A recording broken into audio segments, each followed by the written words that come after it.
ദൈവത്തിന് മഹത്വമുണ്ടാകട്ടെ. എൻ്റെ ചിന്തകൾ നിങ്ങളുടേതുപോലെയല്ല, നിങ്ങളുടെ വഴികൾ എൻ്റേതുപോലെയുമല്ല. യെശയ്യാ 55-8 ഈ ലോക ജീവിതത്തിൽ നമ്മൾ ഓരോരുത്തരെ കുറിച്ചും ദൈവത്തിനൊരു പദ്ധതിയുണ്ട്.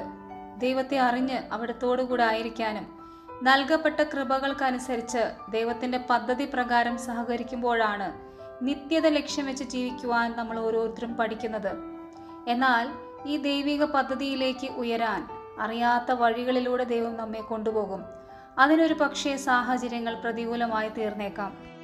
ദൈവം തെരഞ്ഞെടുത്ത ഒരു ജനതയായിരുന്നു ഇസ്രായേൽ.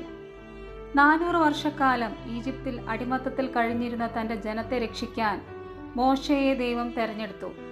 അവിടെ നിന്നും ദൈവത്തിൻ്റെ ശക്തമായ കരത്താൽ ഇസ്രായേൽ ചെങ്കടൽ കടന്നപ്പോൾ അടിമത്തത്തിൻ്റെ നാട്ടിൽ നിന്നും അവർക്ക് മോചനം ലഭിച്ചു. ഒരു പ്രതിസന്ധി വരുമ്പോൾ അതിനെങ്ങനെ നേരിടുന്നു എന്ന് ദൈവം പരിശോധിച്ചു നോക്കും. ഇവിടെ ഇസ്രായേലിനെ ദൈവം ഈജിപ്തിൽ നിന്നും വാഗ്ദാന ഭൂമിയായ കാനാൻ ദേശം ലക്ഷ്യം വെച്ചുള്ള മരുഭൂമി യാത്രയിലൂടെ പരീക്ഷിക്കുന്നതായി കാണാൻ സാധിക്കും. ഈ യാത്രയിൽ മോശയിലൂടെ ദൈവം സീനായ് മലമുകളിൽ വെച്ച് 10 കൽപ്പനകൾ നൽകിക്കൊണ്ട് ഇസ്രായേലുമായി ഉടമ്പടി വെച്ചു. വിഗ്രഹങ്ങളെ ആരാധിച്ചിരുന്ന ഒരു നാട്ടിൽ നിന്നും തങ്ങളുടെ സൃഷ്ടാവായ ഏക സത്യ ദൈവത്തിലും അവിടുത്തെ വചനത്തിലും ആശ്രയിച്ച് സ്വർഗപ്രാപ്തിക്കായി എങ്ങനെ ജീവിക്കണമെന്ന് പറഞ്ഞു തരുന്ന ഒരു വഴികാട്ടിയായിരുന്നു ഈ നിയമപ്രമാണങ്ങൾ. പക്ഷേ മരുഭൂമി യാത്രയിൽ കടന്നു വന്നിരുന്ന ഓരോ പ്രതികൂല സാഹചര്യങ്ങളോടും പൊരുത്തപ്പെടാൻ പറ്റാതെ ഇസ്രായേൽ ദൈവത്തോട് പരാതിപ്പെട്ടുകൊണ്ടിരുന്നു. പതിയെ ദൈവവിശ്വാസത്തിൽ നിന്നും അകലാൻ തുടങ്ങി. മോശയുടെ അസാന്നിധ്യത്തിൽ വിഗ്രഹാരാധന നടത്തി അവർ ദൈവകൽപ്പനകൾ ലംഘിച്ചു. സർവശക്തനായ ദൈവത്തിൻ്റെ ശക്തി വെളിപ്പെടുത്തുന്ന വലിയ അടയാളങ്ങളുടെയും അത്ഭുതങ്ങളുടെയും സാക്ഷിയായ ഇസ്രായേൽ അങ്ങനെ ദൈവത്തെ അവിശ്വസിച്ചപ്പോൾ വാഗ്ദാന ഭൂമിയിൽ പ്രവേശിക്കുന്നതിൽ നിന്നും പരാജയപ്പെട്ടു. അവരുടെ മരുഭൂമി യാത്ര 40 വർഷത്തേക്ക് നീണ്ടുപോയി.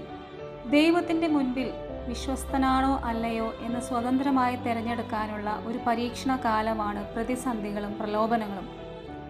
യേശു പൂർണ്ണ ദൈവമായിരുന്നെങ്കിലും മനുഷ്യനായി ലോകത്തിൽ അവതരിച്ചപ്പോൾ നമ്മൾ ഓരോരുത്തരും പരീക്ഷിക്കപ്പെട്ടതുപോലെ യേശുവും എല്ലാവിധത്തിലും പരീക്ഷിക്കപ്പെട്ടു.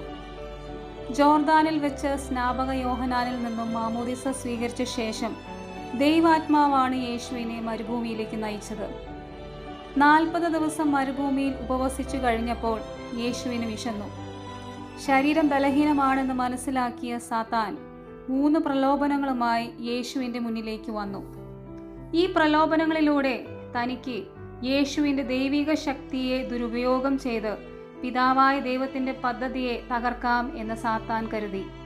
എന്നാൽ ഈ പ്രലോഭനങ്ങളെല്ലാം യേശു അതിജീവിച്ചത് നിയമാവർത്തന പുസ്തകത്തിലെ തിരുവചനങ്ങൾ ഉച്ചരിച്ചുകൊണ്ടാണ്.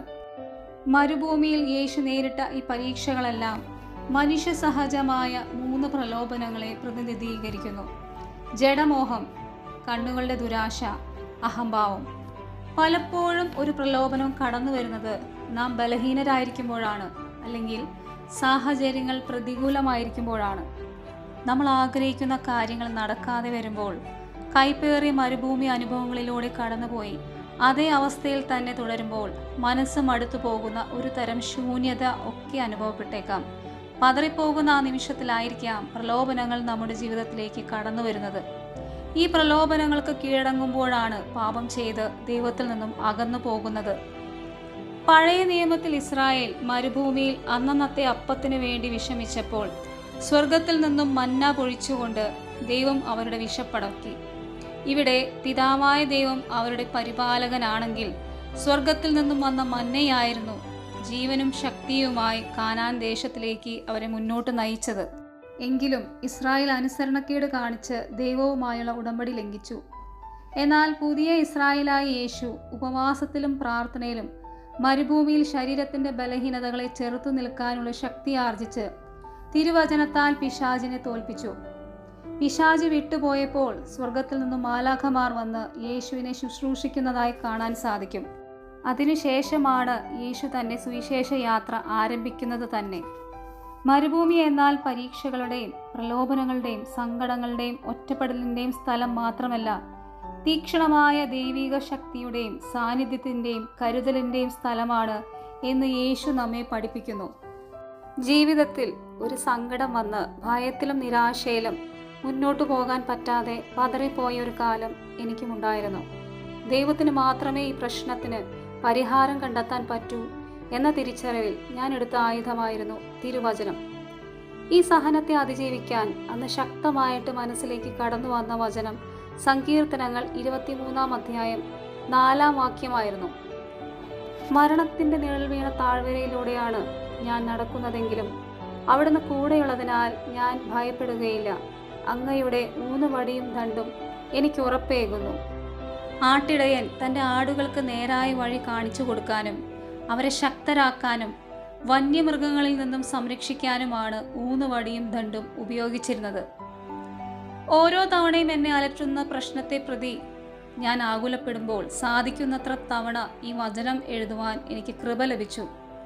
ദിവസങ്ങൾ കഴിയും തോറും എഴുതുന്നതിൻ്റെ എണ്ണം കുറഞ്ഞു വന്നു. പതിയെ എന്നിലെ ഭയം, നിരാശ വിട്ടകന്ന് ഈ പ്രതിസന്ധിയെ അതിജീവിക്കുവാനുള്ള ശക്തി ലഭിച്ചു.